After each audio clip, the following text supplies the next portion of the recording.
I got myself a Dissipator. A Dissipator AR-15. I will go into highly detailed information about this shortly, but first, let's shoot this sucker with an official 20 round mag. This thing's gorgeous. I love this rifle. I don't know where I picked up all this crap. Farm life. So what is a AR-15 Dissipator? We all know about AR-15 carbines. It's a 16-inch barrel and the collapsible buttstock, the shoulder thing that goes up. But this is not that. This is a 16-inch barrel, but it has the old school buttstock here, the old rifle buttstock and the rifle gas system. That is important. The rifle gas system in an AR-15 is the most pleasant way to shoot an AR-15. If you have not shot a fully rifled gas system AR-15 with a rifle buttstock on it, you are missing out. When these first came out, they were not called the Dissipator. They were called the Colt 605 because it was made by Colt and it was model 605. Now, some of you astute viewers know this is not an original Colt 605. This is a reproduction model from Anderson Manufacturing, and it is a flat top receiver, not an old school A2 receiver. Pretty much everything else about this is Dissipator through and through. Personally, I bought the Dissipator upper and I already had a rifle lower that fit it perfectly. So I did not buy a lower from Anderson. Well, this is a lower from Anderson Manufacturing that I bought probably 8 or 10 years ago. So it is a poverty pony through and through.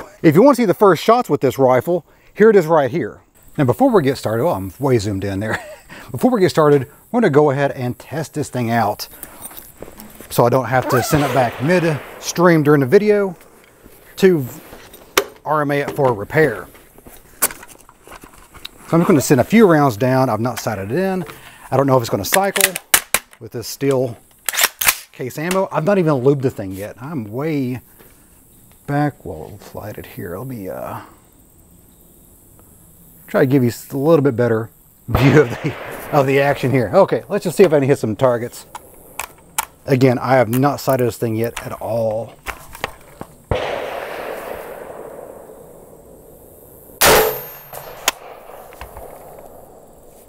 Oh, a little lizard. Huh.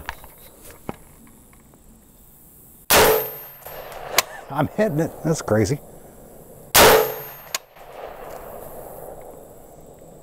Let's go way back.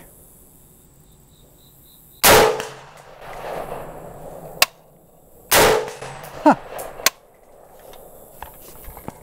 Shooting good, actually. Oh, I missed that one. Beautiful.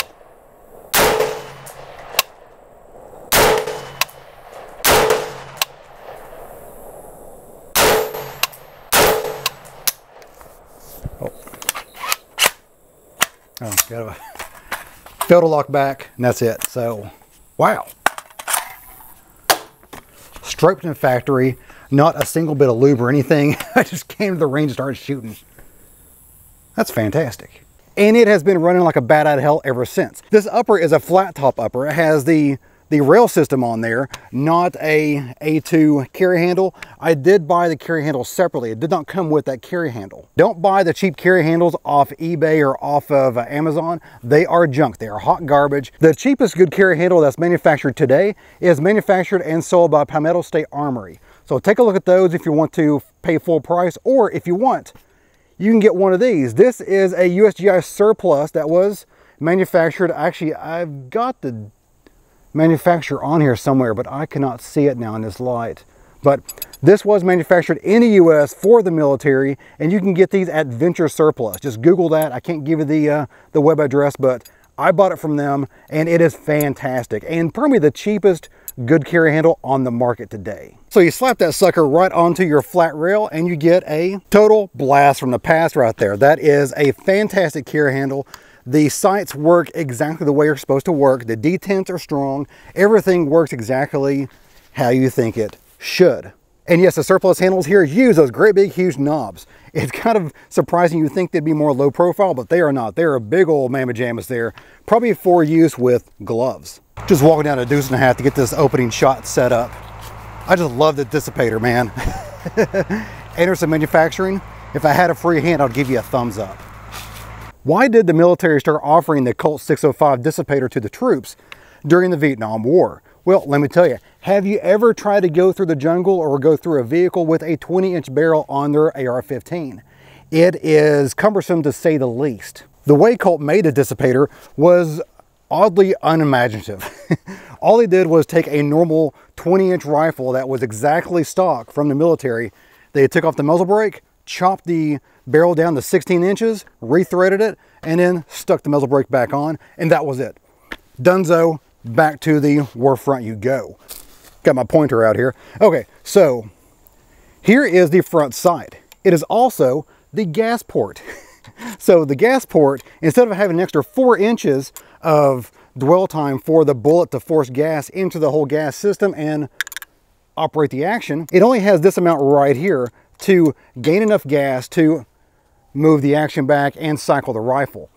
And unless everything is pristine, that is not enough. Unfortunately, Colt did very little testing on this before they sent them out to Vietnam to be used in the battlefield. Their battlefield fix in Vietnam was to throw a suppressor on the front, which did supply the extra back pressure to cycle the action even when dirty.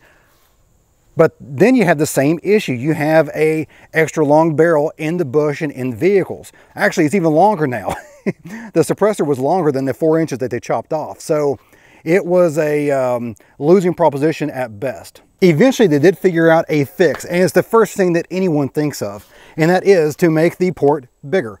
All you need is more gas to come out of the barrel and go all the way down this long rifle-length gas tube and charge the action back. That's all you need, so they just put a bigger drill bit onto their drill press when they were drilling out the gas hole in the barrel. And that did it. That fixed everything. You saw me shoot this thing completely dry. There was not a bit of oil in there except for the manufacturing process. Even though there's a very old design, this does still take the standard capacity AR-15 magazines. I can't tell you how much that holds, but it holds a standard amount per YouTube guidelines. But that was not what was being used with this rifle back in the day. What did it use? They used 20-round magazines. Now, I have an old thermal 20-round magazine I use for bench range competitions in my competition rifle, and of course, anytime I'm trying to sight something in, you can't really stick that bigger magazine underneath on a lead sled very easily. So I use 20-round magazines from Thermold because they were super cheap and so far fairly reliable. But Thermold does not look right in this rifle either. There's a picture of it right now. I forgot them at home, but that's what it looks like with the Thermold in it. And I looked around everywhere for some surplus 20-round magazines. Can't find them. They used to be everywhere. Now you cannot find them. I don't know if people melted them down for extra aluminum. I'm not sure, but they are pretty much gone. I cannot find them anywhere. So I went with a Duramag here, a stainless steel mag, not aluminum. Aluminum is the original one, but stainless steel has been pretty beefy so far. I've got them in my other AR-15 magazines that takes steel magazines, such as my 7.62x39 AR-15 and my 350 Legend magazine that's also a stainless steel, and they have worked flawlessly. So these should, and so far they have. I've only put a couple of mags of that through there. Look how good that looks. That is exactly what this rifle needs. A nice sculpted 20-round magazine. Beautiful. But there's still one more problem with this rifle as it sits right now. And what is the one thing this rifle needs to complete its overall appearance? Triangular handguards. That's right, you can get these. These are new. These are not surplus, these are not beat up, these are brand new. There are a lot of varying qualities out there that you can buy. You get them without the heat shield in them. You find that, which you need a heat shield if you want to actually shoot the rifle. You need that heat shield in there, and you need a nice thick polymer. And the only one that I could find that was not a super expensive option was from Tony's Customs.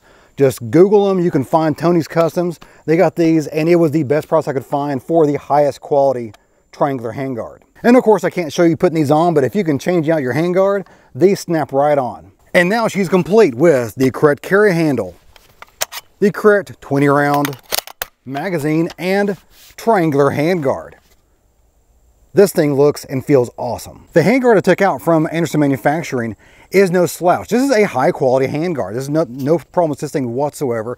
It has the heat shield in there. It has a heat shield that is solid around where you normally hold the rifle, and it has holes in there to dissipate heat let the heat out from the gas tube there.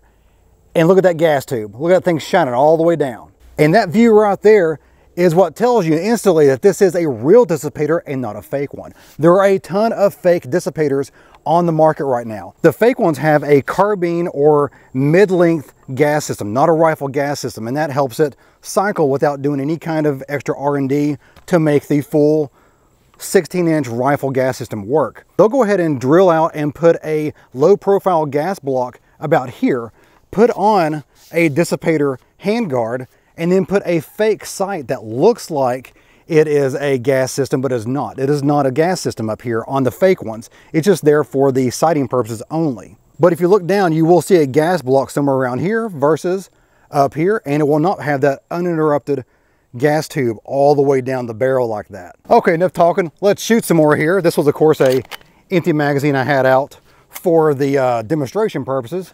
Here is my loaded magazine here. Not sure how many rounds I got in there, but I guess we'll find out there. Still about 10 yards away, probably too close. Whatever, doesn't matter.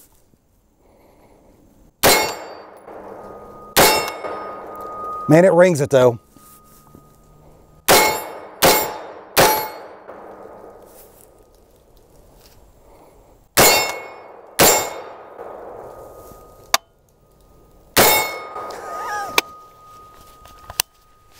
Oh, that's awesome. That is awesome. This rifle is awesome. If you have a chance to pick up a Dissipator upper or entire rifle from Anderson Manufacturing, you slap on a carry handle from either Palmetto State Armory or Venture Surplus, then you slap on some triangle hand guards from Tony's Customs, and you are good to go. Well guys, that's for today. Hope you enjoyed it. If you did, give me a like, go subscribe. A lot more is on the way. Give me comments, questions, show ideas, leave that in the comment box of the video. I'll try to answer as many of those as possible. And as always, you guys have a great day. See ya.